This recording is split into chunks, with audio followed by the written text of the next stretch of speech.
I swore I'd take this secret to my grave, but it's been eating me alive. Everyone thinks they know what happened, but they don't. I'm not sure if I'm the victim or the monster, and neither are you. Welcome to Reddit Toxic Family Telltales channel. New episode every day. Ethan had this thing where he loved parading me around like I was some kind of trophy. He actually made me promise to wear my shortest dress so he could show me off to his alumni friends.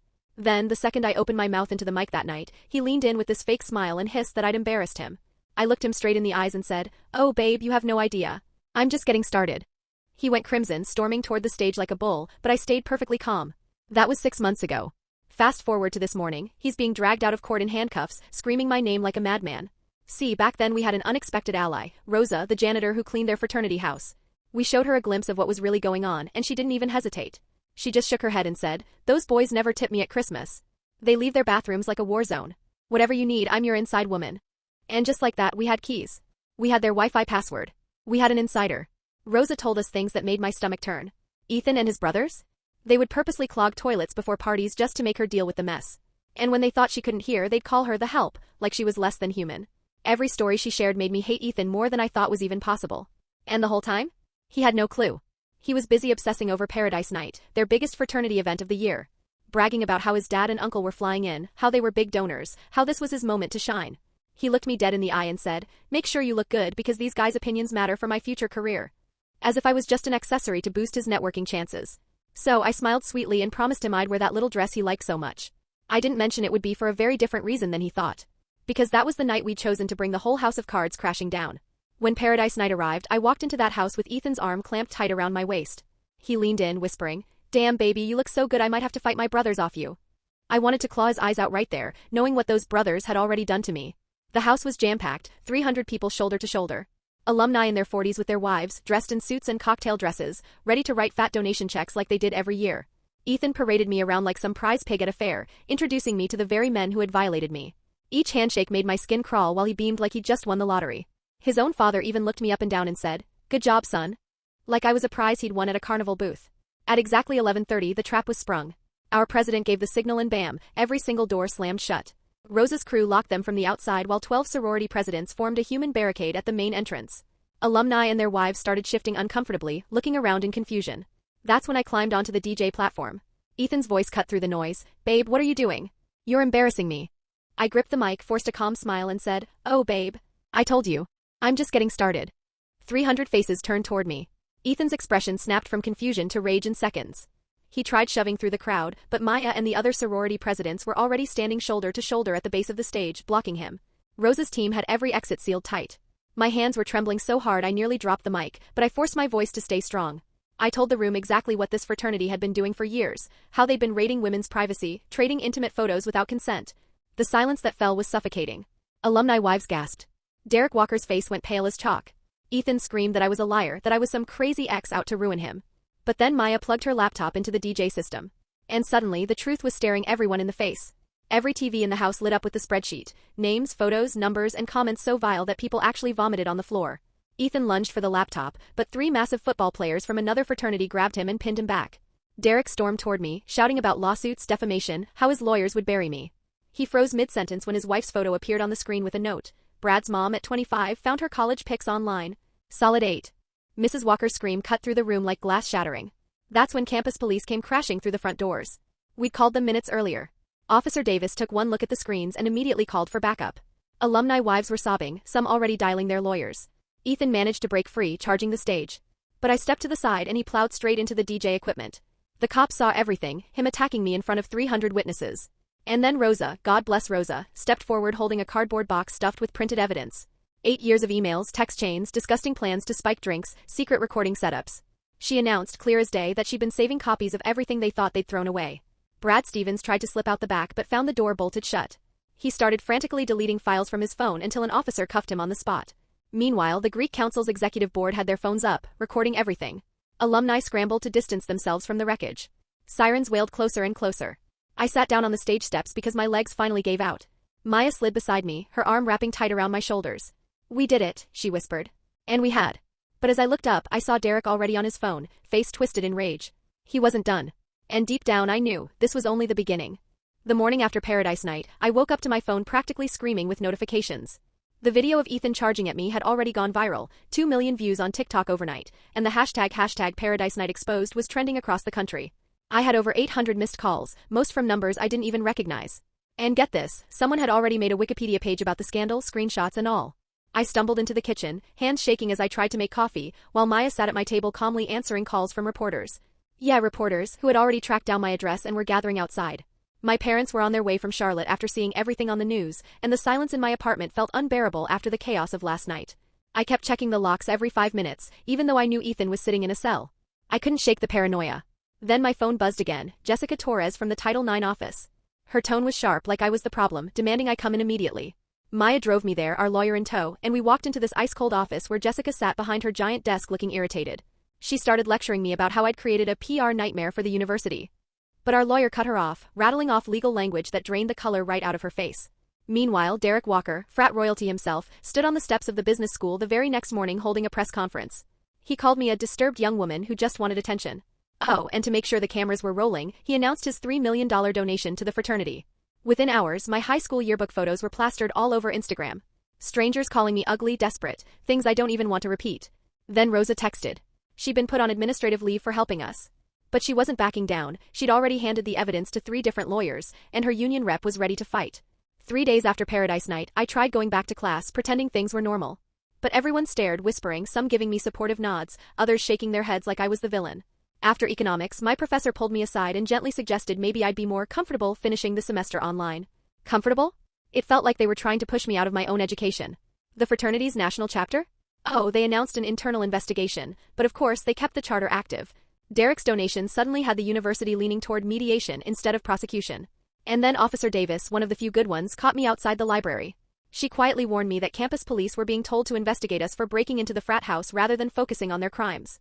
She gave me her personal number and said, document everything. You can't trust the administration. My parents checked into the Hampton Inn nearby. My mom cried reading the online comments. My dad kept balling his fists and unclenching them like he wanted to punch the world.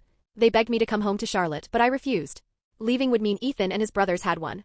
2 days later, Ethan walked free on $50,000 bail and went straight online, calling me jealous and too dramatic. He even posted old texts I'd sent, leaving out his replies, the ones where he called me his property. A week later, 12 more women reached out to Maya's sorority. 12. Their stories were horrifyingly similar: hidden cameras, stolen photos, threats. Even a young professor admitted Brad had stalked her for months. Maya's living room became a safe space where we all sat together, sharing trauma. The air felt heavy, suffocating. One girl, Sophie, rolled up her sleeve to show fresh bruises Brad had left just weeks before when she told him no. Suddenly, my public humiliation felt small compared to the sheer scale of what these men had done for years. The next morning, an email from the university hit my inbox. They were investigating all parties involved in the Paradise Night incident. Jessica sent a notice saying I could face expulsion for trespassing and conduct unbecoming a student. My stomach dropped. Meanwhile, Rosa's union filed a massive lawsuit against the university for suspending her. 3 days later, she strutted back into work in a bright red shirt that read, "I stand with survivors." The frat brothers scattered like cockroaches the moment they saw her. News outlets jumped on it, and suddenly Rosa was a local hero on every channel. When Thanksgiving break came, I sat at dinner unable to eat while my relatives whispered and avoided eye contact. My younger cousin pulled me aside to show me a Reddit thread with over 10,000 comments dissecting every corner of my life. Old photos, speculation, strangers arguing over whether I was a hero or a fraud. Some comments made me want to throw my phone against the wall. The day after Thanksgiving, Maya called. A forensic analyst she hired had recovered deleted frat group chats. The messages included step-by-step plans to drug drinks at Paradise Night. Even worse, photos of girls who were underage at the time. The FBI swooped in almost immediately, knocking on doors, asking questions. Derek's law firm retaliated with cease and desist letters threatening us with lawsuits if we kept speaking. That same afternoon, I found my car window smashed. A brick sat on the driver's seat wrapped in a note, "Drop it or drop out." Campus security claimed their cameras didn't catch anything. Funny how those cameras always seem to work perfectly when students are caught sneaking beer. By December 1st, the paranoia was constant. I was in a coffee shop when a woman approached me, saying she worked for a survivor advocacy group. But she asked strangely specific questions about our evidence, pressing for details. Something felt wrong. Maya later looked her up. She was a private investigator hired by Derek's crisis management team. When I got back to my dorm, my roommate was packing. Her parents didn't want her involved in the drama. Just like that, half the room was empty. Which honestly was exactly what they wanted, to isolate me. 2 days later, I sat through a mandatory Title IX hearing. Jessica let Ethan's lawyer grill me for 3 hours. He asked about every boyfriend I'd ever had, whether I'd been drinking, why I stayed with Ethan if things were so bad. Jessica kept cutting me off when I tried explaining the pattern of abuse. I walked out sobbing, and of course someone snapped a photo through the window and posted it online, calling me unstable. That weekend Sophie, sweet, broken Sophie, tried to take her own life after Brad's family's PR firm painted her as a bitter ex making things up. She survived, thank God, but her parents pulled her from school. And you could almost hear the frat boys celebrating another silenced victim. I installed security cameras in my dorm, started changing my walking routes daily. Officer Davis told me it was necessary. Derek had too many connections.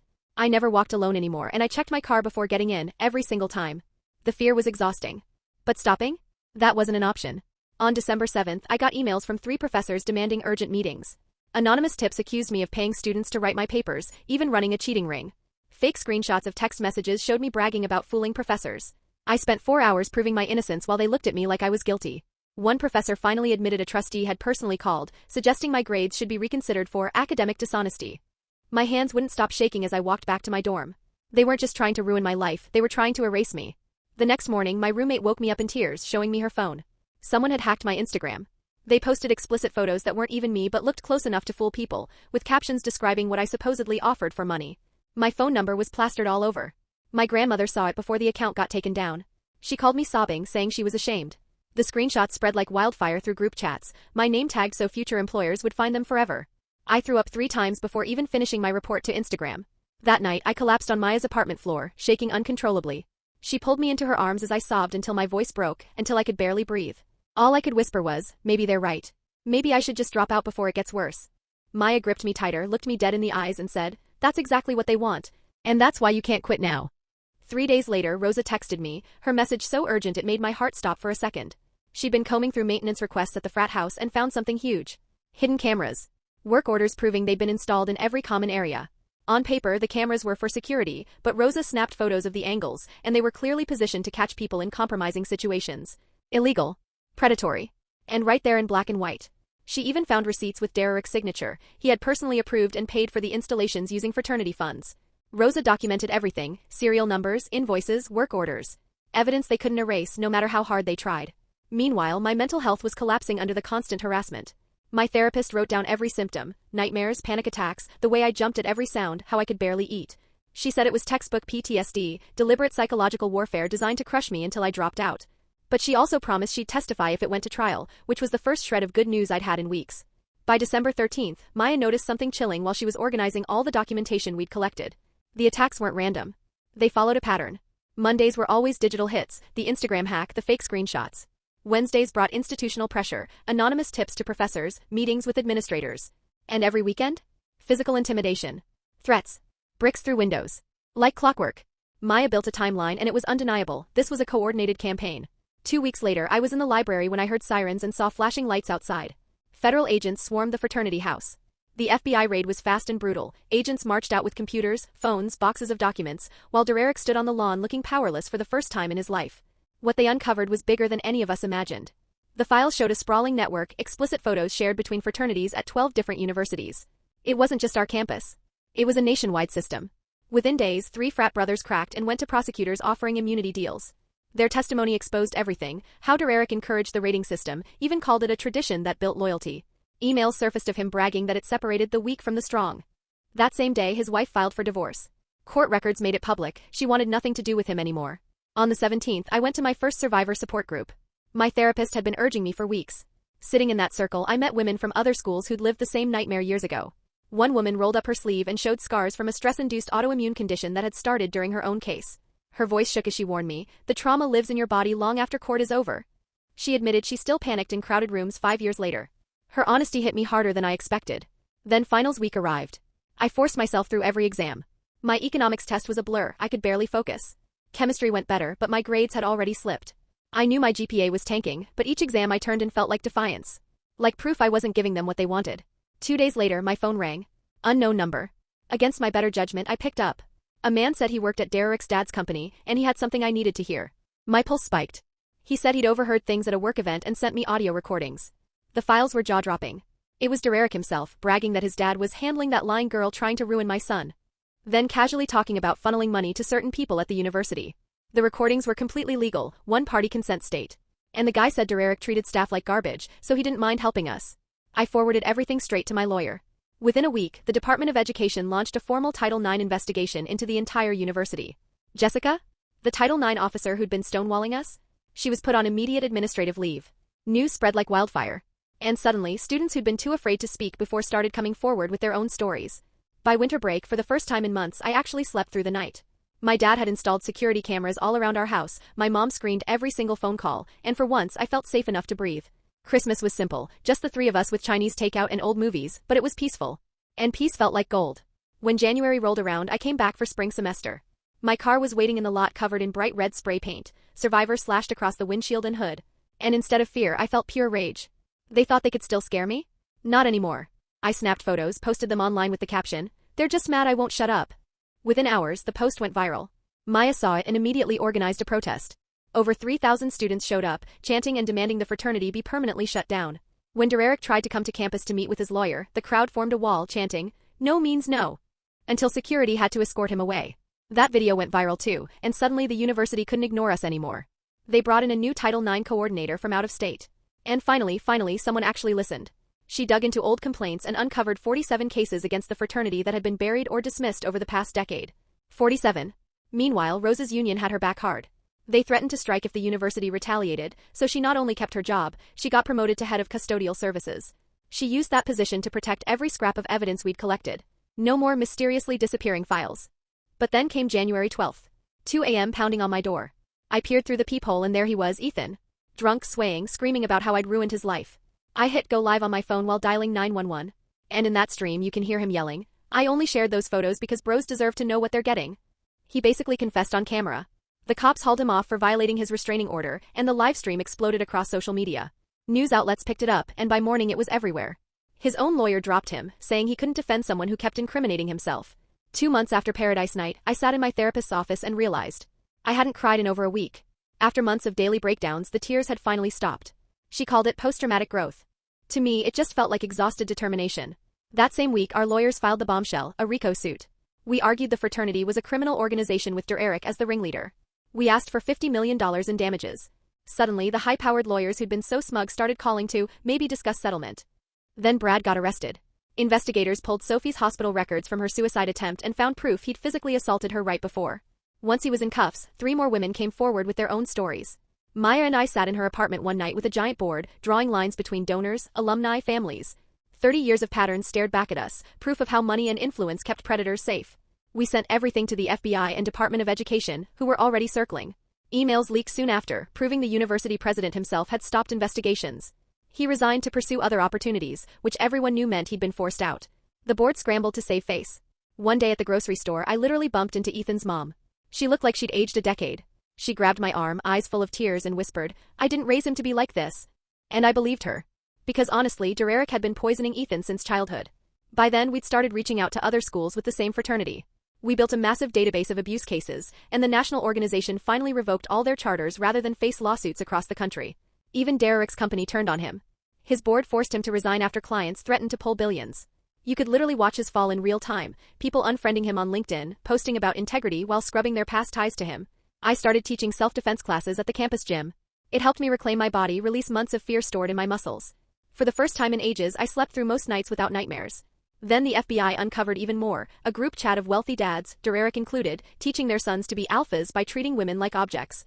The messages were so grotesque that 3 more fathers were charged with conspiracy to commit sexual assault. On Valentine's Day, I finally did it. I deleted every single photo of Ethan. Maya came over with 2 bottles of wine and we burned the printed photos in her fireplace, one by one. We laughed, we cried, and we promised ourselves we'd never let anyone treat us like that again. Just 4 days later, my phone buzzed with a text, "Check your email now." Inside was a massive file dump, the fraternity's financial records for the past 3 years. Someone had leaked everything. Receipts for party enhancers bought in bulk, coded to look like party supplies, but in reality, GHB and Rohypnol. Ethan's signature was on dozens of orders. Brad had even written for special occasions on one check for $800 worth. I forwarded it all to my lawyer. Within 2 hours, the DEA was at the frat house with a warrant. They uncovered bottles locked away in a basement cabinet only officers had keys to. After that, professors who'd been giving me the cold shoulder suddenly flipped. My grades climbed. Professor Mitchell pulled me aside and admitted, flat out, that Derek had threatened to tank his tenure review if he didn't fail me. Now that Derek was under federal investigation, Mitchell promised he'd help however he could. That week at our support group meeting, I nearly burst into tears when Sophie walked through the door. After 2 months at a trauma center, she looked stronger than I'd ever seen her, shoulders back, eyes steady, walking tall. She sat down next to me, grabbed my hand, and we didn't even need to speak. Just her being there, alive and healing, filled the whole room with this wave of hope we hadn't felt in months. On February 25th, the district attorney held a press conference. Criminal charges. 14 fraternity members indicted. Ethan, 3 counts of sexual assault. Brad, distribution and assault. And Derek? He got the worst, federal charges for bribery, conspiracy, and witness tampering. They said he could face 20 years. That night, I actually slept 8 hours straight. For the first time since November, my body finally believed the danger had shifted away from me and onto them. By March, pre-trial depositions had started. Ethan's lawyer tried the whole bitter ex-girlfriend angle. But our attorney didn't even flinch. She just pulled up her laptop and pressed play. And suddenly Ethan's own voice filled the room, bragging about his rating system, describing in detail how he scored his conquests, while his brothers cheered in the background. His lawyer's face went white. The more evidence came out, the clearer it became. This wasn't random cruelty. It was a culture. A system. Something passed down from fathers to sons like a sick family tradition. Derek and his cronies had raised their boys to believe women were investments, objects. Soon after, the university announced a settlement, $30 million for the survivors, plus mandatory consent training and a new department dedicated to resources for victims. Spring break rolled around and Maya booked us a beach house with 8 other survivors. For 3 days we swam, ate seafood and watched trashy movies. No court talk, no evidence folders, just laughter, ocean air, and the reminder that we were still young, still allowed to be normal. When we returned, Rosa stood tall before the university board. 8 years of cleaning up after that fraternity, 8 years of watching them get worse while administrators looked away. She came armed with receipts, photos, even saved security footage.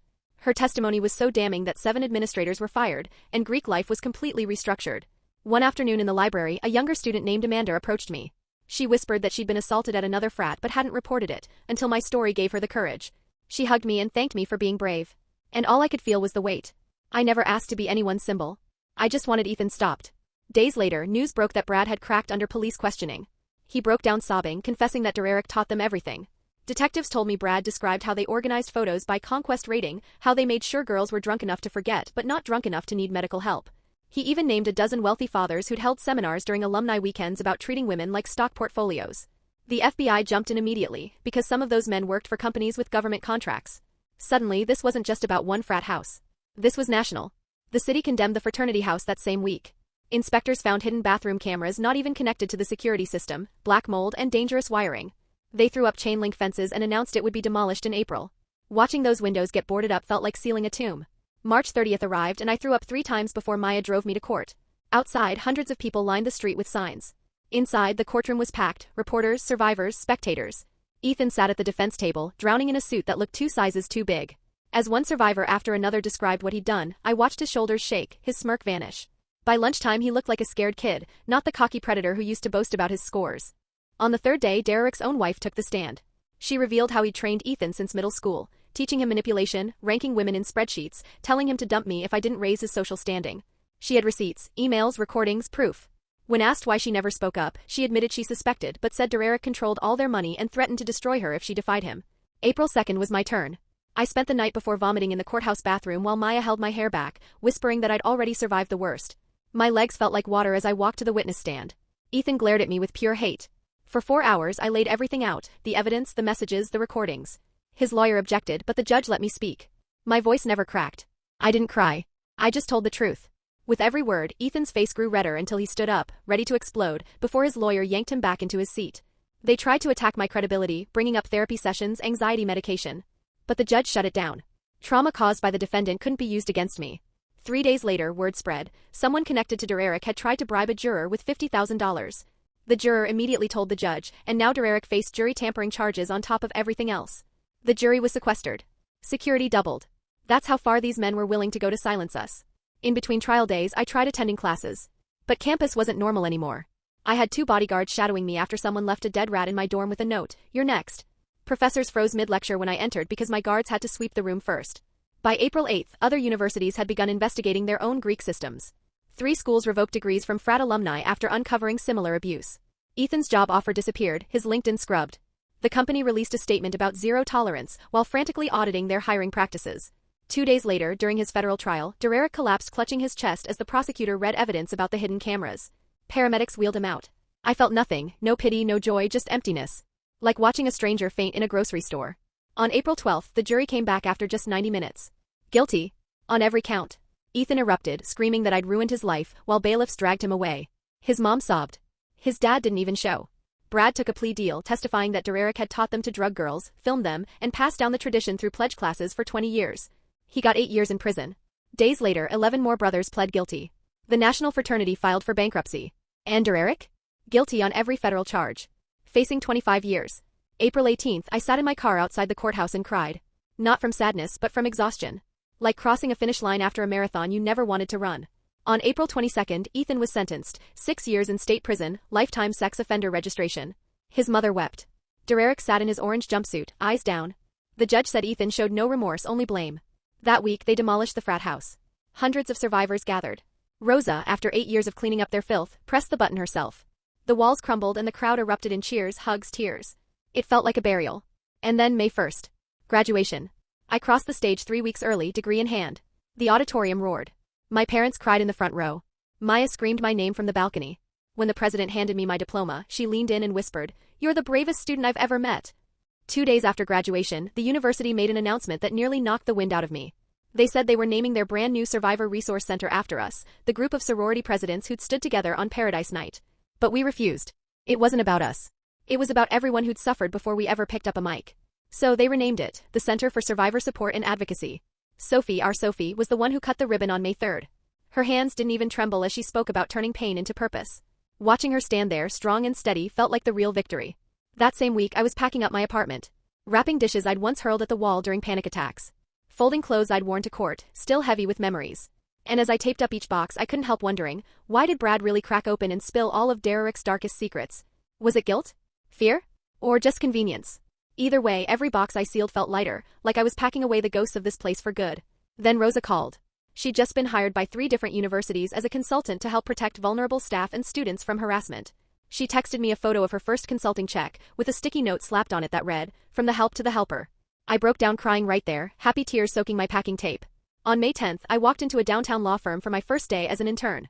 A firm dedicated entirely to campus sexual assault cases. My supervisor greeted me warmly and, with a knowing look, told me she was a survivor too, 20 years ago. She said she'd built this practice into what she had needed back then. Now, she told me, we're building the support system we wished existed. And just like that, I knew I was in the right place. 3 days later, I loaded all my belongings into a rental truck and drove toward Washington, D.C., where the firm's main office was. With every mile, every state line, I felt freer. My new roommate in D.C. didn't know my story, and that anonymity, it felt like the most precious gift in the world. The night before I left, Maya and I had dinner at the same restaurant where we'd planned everything 6 months earlier. We sat there, staring at each other across the table, both changed in ways we couldn't have imagined. She told me, "You didn't just survive, you taught people how to fight back." On May 18th, my phone buzzed with breaking news, 3 more universities shutting down fraternity chapters after investigations sparked by what happened at our school.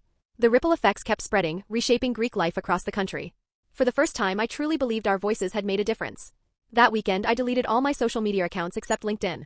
Just one click and I reclaimed my privacy. I wasn't going to be that girl from the viral video anymore. I was just another young attorney in training in a city full of them. And that was exactly how I wanted it. My final therapy session happened over video call, my therapist smiling softly from the other side of the screen. She called me remarkably resilient, though we both knew scars like mine never fully fade. She reminded me healing wasn't about forgetting, it was about learning to carry the truth without letting it destroy me. Then May 30th came. I stood in front of my closet, staring at the one dress I swore I'd never wear again. The dress from Paradise Night, the one Ethan had demanded I wear to show off to his alumni. I pulled it on. This time, when I looked in the mirror, I didn't see the girl who'd been betrayed. I saw a woman who fought back and won. That morning, I walked into the firm, nerves buzzing in my chest.